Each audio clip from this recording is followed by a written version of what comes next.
ప్రార్థన. మహోన్నతుడా, సర్వశక్తుల దేవానికి వందనాలు స్తుతులు స్తోత్రాలు చెల్లిస్తా ఉన్నాం ప్రభా.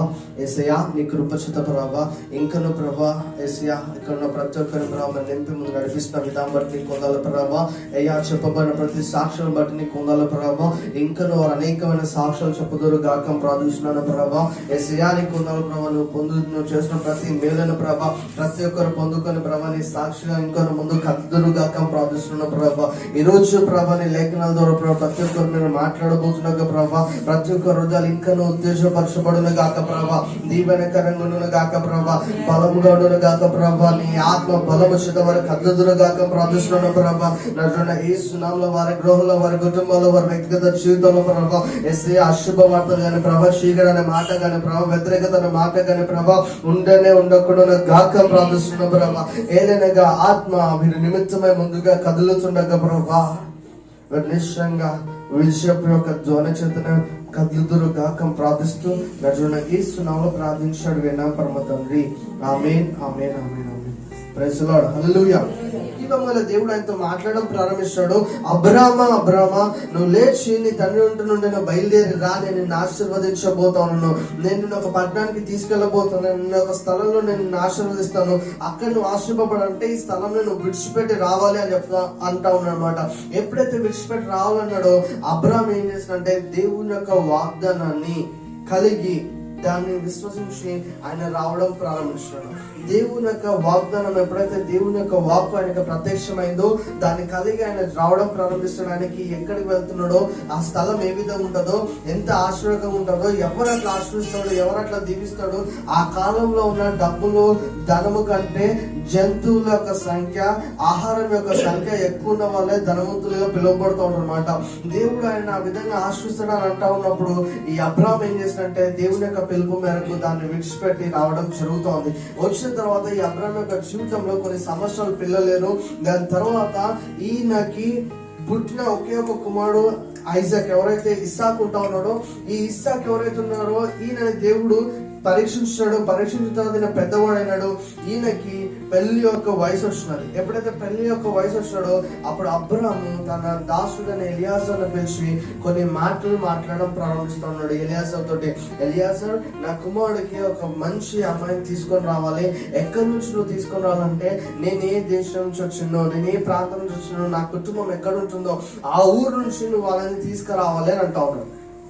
అక్కడ నుంచి నువ్వు తీసుకురాన్నప్పుడు ఈ ఎలియాజర్ అది ఎట్లా తెలుస్తుంది అన్నట్టుగా అట్లా ఆలోచిస్తున్నాడు. ఆయన తొడ కింద చేపెట్టుకొని ఒక ప్రమాణం చేసుకుంటా ఉంటాడు. ఏంటంటే నీకు దూత వెళ్తా ఉంటది, నీకు ముందుగా దూత వెళ్ళి ప్రతిదీ సాయం చేస్తూ ఉంటది, ప్రతి సరం చేస్తుంది. నువ్వు ఎల్లు ఎలియాజర్ అన్నప్పుడు అక్కడికి వెళ్ళిన తర్వాత ఎలియాజర్ అక్కడ కూర్చొని ఆ ప్రాంతానికి వెళ్ళాక కూర్చోండి తన మనసులో ఒక ఆలోచన ఆలోచిస్తా ఉన్నాడు. నాకు ఇది కనుక్కోవడం కష్టమే, నాకు ఇది జరగడం కష్టమే, కానీ నేను ఒక పని చేస్తాను. ఎవరైతే నాకు నా ఒంటెలకి నీళ్లు తాగడానికి ఇస్తారో వాళ్ళకి నేను ఆమెనే నా కుమారుడికి కోడలుగా రాబోతుందని చెప్పి ఆయన మనసులో అనుకొని ఒక ఆలోచన నిర్ణయించుకొని ఆయన కూర్చుంటా ఉంటాడు. అప్పుడే అక్కడ ఒక స్త్రీ రావడం జరుగుతుంది. ఆమె పేరు రెబెక్కా. హల్లెలూయా.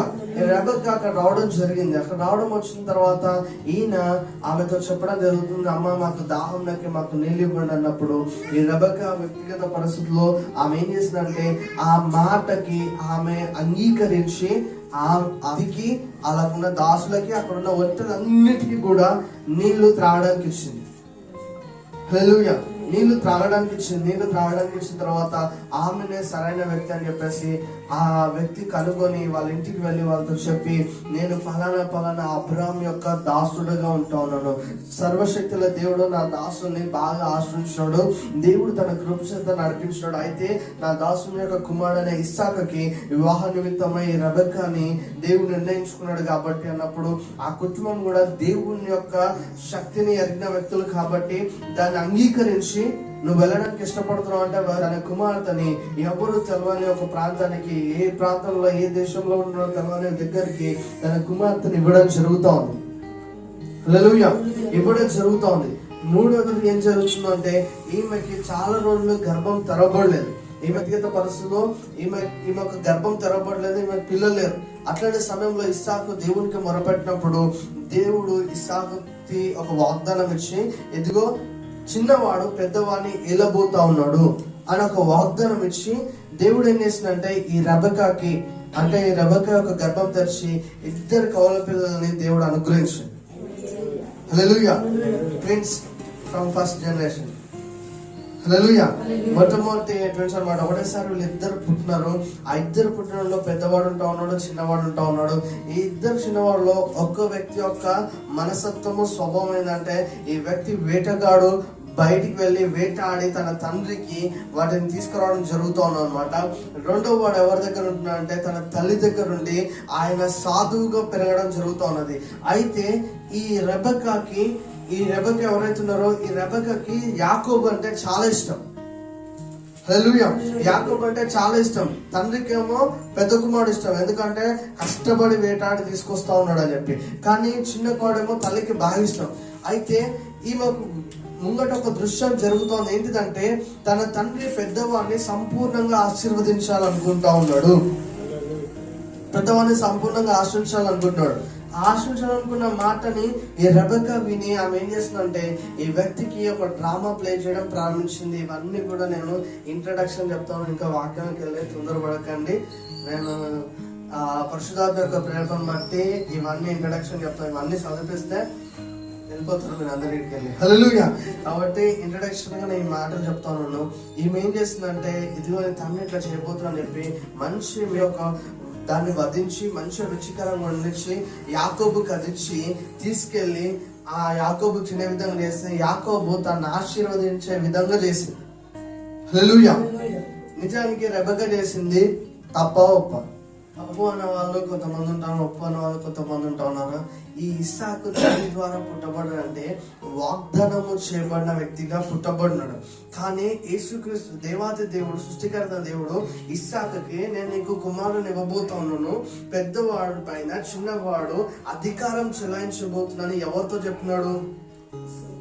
ఇస్సాకుతో చెప్పినాడు. వాగ్దానముతో దేవుడు ఇంకో వాగ్దానం ఇస్తున్నప్పటికీ ఈ ఇస్సాకు ఆ వాగ్దానం నిమిత్తమై పనిచేయట్లేదు, కానీ ఈ ఇస్సాకు తనకు మనస్సుకు నచ్చినట్టుగా పనిచేస్తా ఉన్నాడు. హల్లెలూయా.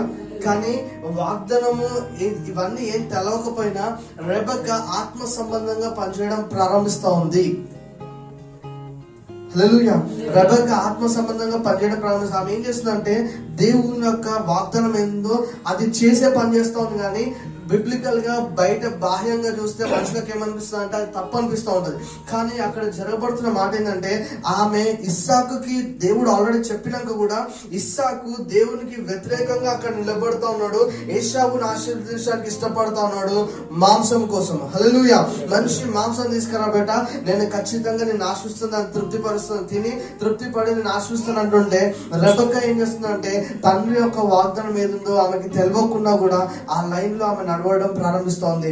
రెబెకా యొక్క జీవితం అంతా కూడా ఆమె ఎక్కడైతే బైబిల్ వచ్చిందో అప్పటి నుంచి కూడా ఆమె జీవితం అంతా కూడా ఒక ఆత్మ సంబంధమైన జీవితంగా ఉంటా ఉన్నది.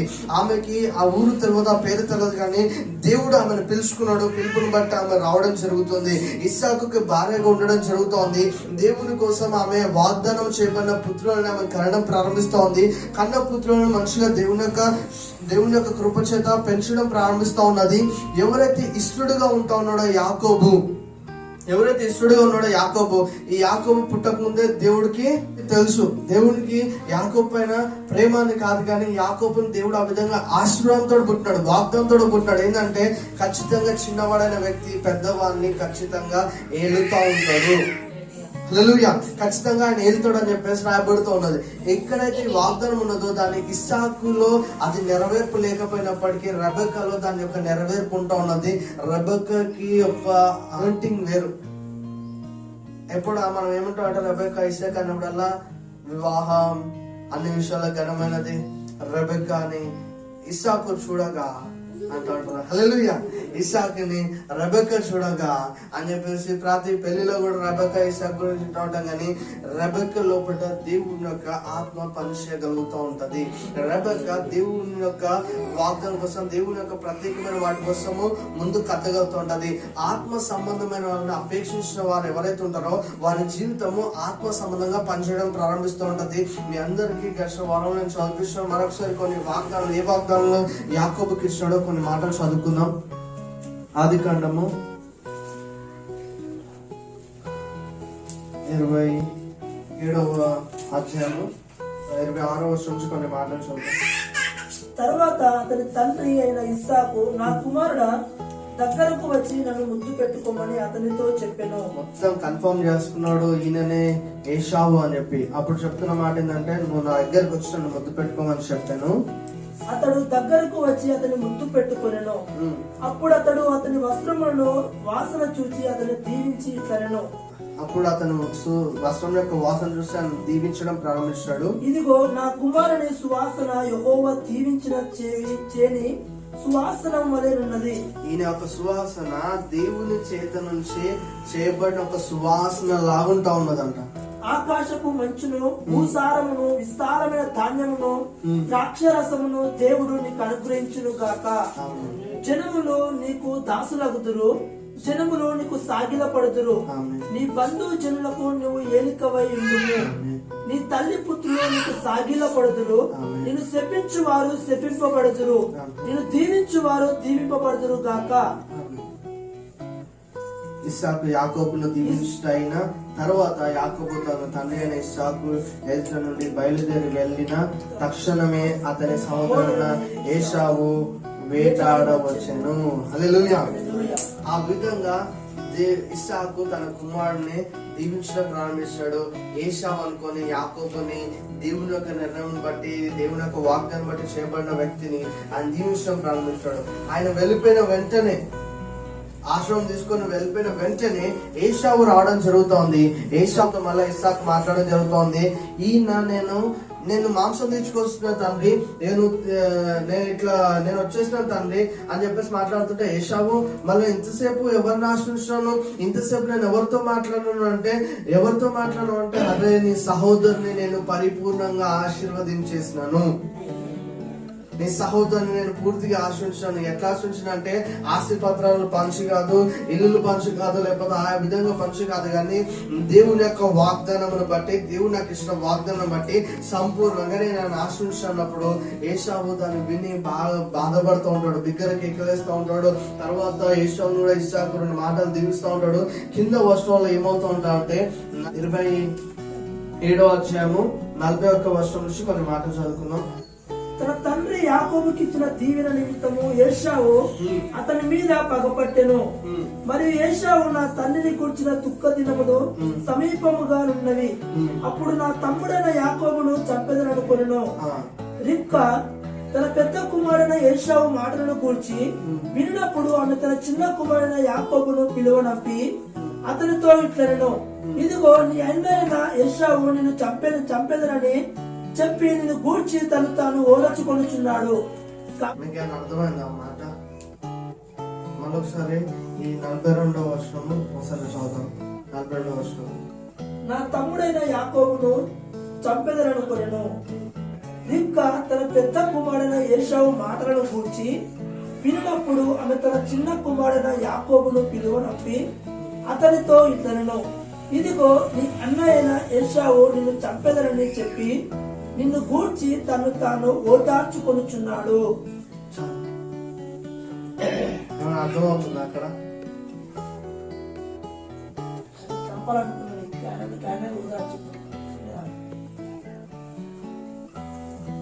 ఏశావు తన మనసులో అనుకుంటాడు, అరే నా తమ్ముడు నా దీవెనలు పోగొట్టేసినాడు రా, వాడిని ఖచ్చితంగా నేను చంపేయాలా, అవుతా మా డాడీ చనిపోయే రోజు దగ్గరకు వచ్చాయి కాబట్టి కొద్ది రోజులు ఆగుతాను, కానీ ఖచ్చితంగా నేను చంపేస్తాను అని చెప్పేసి ఆయన మనసులో అనుకుంటుంటే తన తల్లి అయిన రెబెక్కాకి వినపడ్డది. ఆయన ఎక్కడ అనుకుంటా ఉన్నాడు? తన లోపల తను అనుకుంటా ఉంటుంటే తన తల్లి అయిన రెబెక్కా దాన్ని విన్నది. ఆమె విని ఆ రెబెక్క ఏం చేస్తుందంటే తన చిన్న కుమారుని పిలిపించి చెప్తున్న మాట ఏంటంటే, నా పెద్ద కుమారుని ఏషావు ఎవరైతే ఉన్నారో నీ అన్న ఎవరైతే ఉన్నారో నీ సహోదరుని నేను చంపాలనుకుంటా ఉన్నాడు. అట్లా అనుకుంటూ ఆయన ఓదార్చుకుంటా ఉన్నాడంట. ఆయన ఓదార్చుకునేది ఇతరుల మనుషుకి ఏ విధంగా తెలుస్తూ ఉంటది. ఆయన ఓదార్చుకున్నది ఇతరుల మనుషులకు ఏ విధంగా తెలుస్తూ ఉంటది. నేను ఏలియా ఒక అభిషేకం గురించి లేకపోతే ఎలీషా ఒక అభిషేకం గురించి మాట్లాడలేదు, కానీ ఈ రెబెక్కలో ఉన్న ఆత్మ సంబంధమైన కార్యం గురించి మాట్లాడుతూ ఉన్నాను. ఈమె కొన్ని విషయాల్ని, అసాధారణమైన విషయాల్ని గ్రహించగలుగుతోంది. వాళ్ళ మాటలన్నీ కూడా ఈమెకు అర్థమవుతున్నది. ఆమె దాన్ని బట్టి ఒక మనిషిని, ఒక ప్రాణాన్ని కాపాడుతూ ఉన్నది. హల్లెలూయా. ఒక మనిషి ఒక ప్రాణం కాపాడి ఈమెకి ఆ వ్యక్తి ఆయన లోపల ఓదార్చుకుంటుంటే ఆ స్వరము రెబెక్కకి వినబడ్డది. అబ్రాహాము, ఇసాకు, శారా వీళ్ళ గురించి మనం వింటా ఉన్నాం, కానీ రెబెక్కలో కూడా ఆత్మ సంబంధమైన ఒక అద్భుతమైన కార్యము నెరవేర్చబడగలుగుతూ ఉంటది. ఆయన తనలో తాను అనుకుంటా ఉన్నాడు, తండ్రి ముంగట ఉన్నాడు, తండ్రి ముంగట అంటలేడు నేను చంపేస్తా వాడిని, అట్లా చేస్తే ఇట్లా చేస్తా అంటలేడు, కానీ వాడు మనసులో అనుకునేది రెబెక్క వినగలిగినది. ఇది ఎవరికి సాధ్యమవుతుంటే ప్రవక్తలకి, ప్రవచవరం ఉన్న వారికి సాధ్యమవుతూ ఉంటది. మరి రెబెక్కకి ఏ విధంగా సాధ్యమవుతూ ఉన్నది? రెబెక్కకి ఏ విధంగా సాధ్యమవుతూ ఉన్నది? దేవుని యొక్క వాగ్దానంతో అంటకట్టబడిన వ్యక్తి లోపల అసాధారణమైన దేవుని యొక్క శక్తి కదలగలుగుతూ ఉంటది.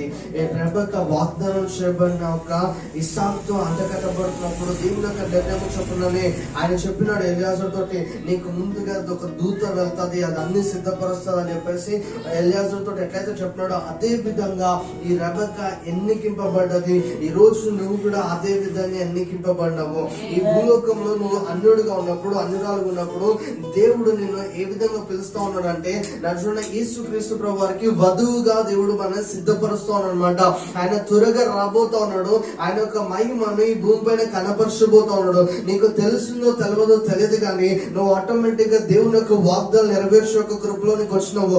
దేవుని యొక్క రాజ్యవ్యాప్తి కోసం నెరవేర్చే ఒక కృపలోనికి వచ్చినావు. నీకు సమస్తము బయలుపరచబడబోతా ఉన్నది. నీకు సమస్తం బయలుపరచబడబోతా ఉన్నది. తాను ఏం చేస్తా ఉన్నాడంటే భూ సంబంధమైన వ్యక్తిగా చంపేద్దాం అనుకుంటా ఉన్నాడు, కానీ రెబెక్క ఆత్మ సంబంధమైన వ్యక్తిగా దాన్ని గ్రహించి తన తమ్ముడితో, తన కుమారుడు చెప్తా ఉన్నది. ఇప్పుడు చదవండి 42వ వర్షం నుంచి. నా తమ్ముడైన యాకోబును చంపేదనుకొనెను. రిబ్కా తన పెద్ద కుమారుడైన ఏశావు మాటల గురించి విన్నప్పుడు, ఆమె మాటలన్నీ విని ఆమె తన చిన్న కుమారుడైన యాకోబును పిలువనంపి, చిన్న కుమారుడు పిలిపించి అతనితో ఇట్లా చెప్తా ఉన్నది, ఇదిగో నా నీ అన్నయ్య ఏశావును చంపేదనని చెప్పి నిన్ను గూర్చి తను తాను ఓదార్చుకొనుచున్నాడు. చంపేస్తానని చెప్పి ఆయన మాట్లాడుకుంటా ఉన్నాడు.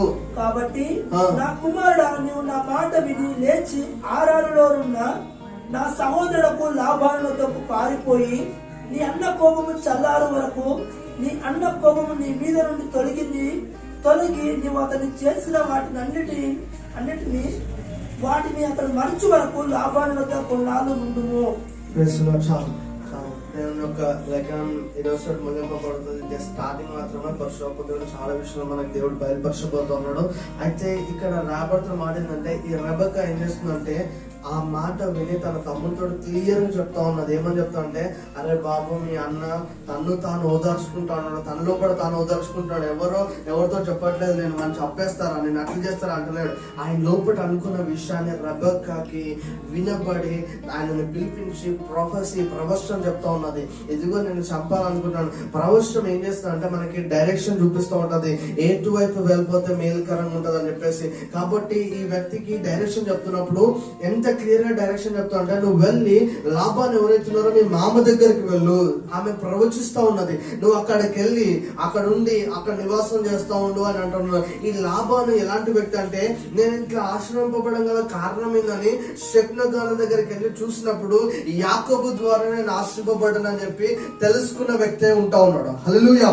వీరందరూ కూడా ఒక ఆత్మ సంబంధం, అబ్రాహాం యొక్క ఊరు, అబ్రాహాం యొక్క సంతానం, అబ్రాహాం యొక్క బంధువులందరూ కూడా ఆత్మ సంబంధమైన వాటి కోసము ఆరాటించే మనుషులు.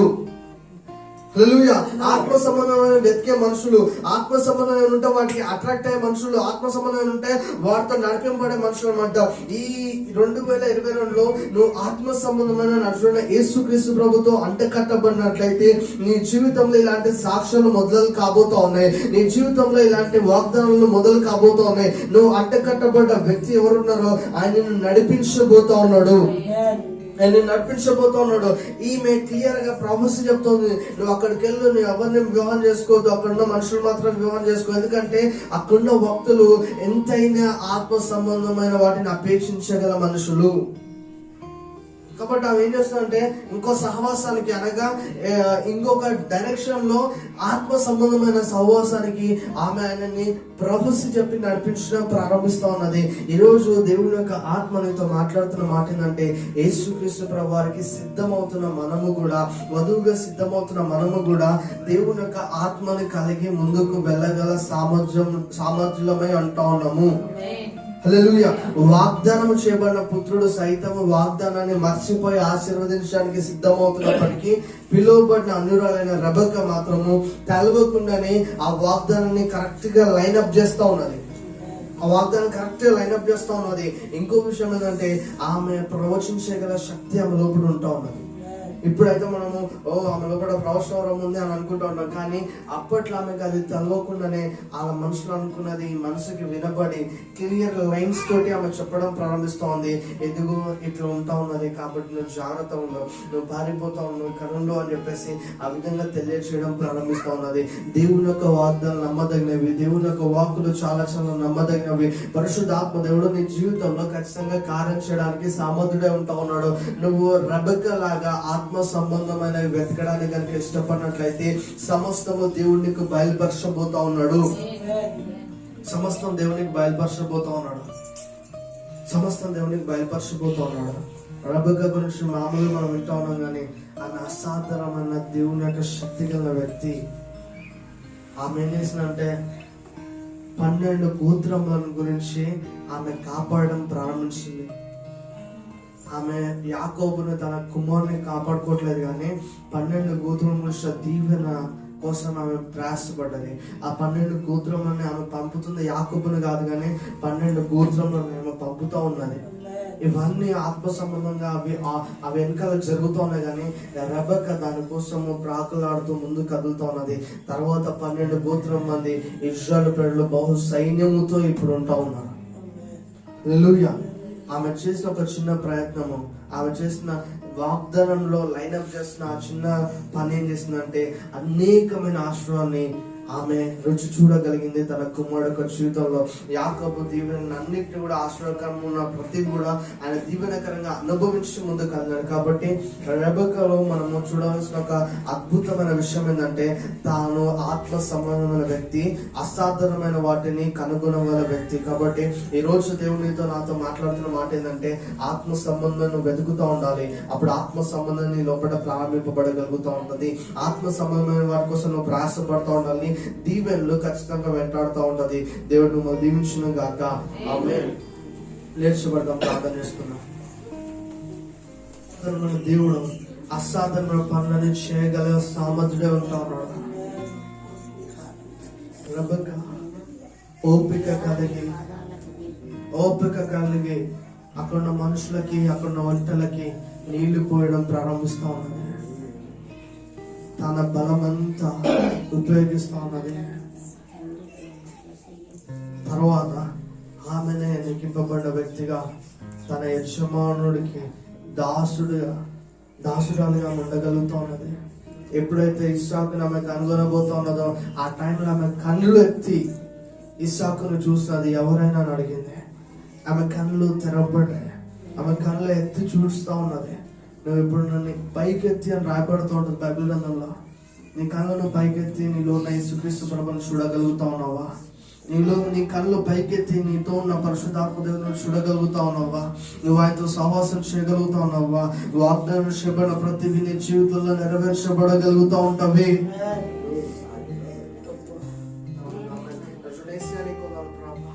ఈ ఆత్మ అంత వరకు సరకు మనల్ని మీ దగ్గర కోరుకుంటా ఉన్నాం ప్రభా. నిశ్చయంగా నీ ప్రజలు ఆశింపబడుతురు గాక ప్రభా. వీరి యొక్క సరిహద్దులు బలపరచబడును గాక ప్రభా. నా దేవ నీ హస్తం ఎడతేక వీరికి తోడుగా ఉండును గాక ప్రభా. ఏ కీడు వ్యాపారం వీరి దరి చేరకును గాక ప్రభా. మీ ఆత్మికను బలపరుషును నడిపించును గాక ప్రార్థిస్తూ నడిపిస్తున్నాను ప్రార్థించు విన్నాము. రక్తం ఇచ్చాం ప్రవేశంలో సంపూర్ణ విజయం కలుగు గాక. అబోధ నష్టం తండ్రి నీ కారణం విజయమే కలుగును గాక. ఆమేన్.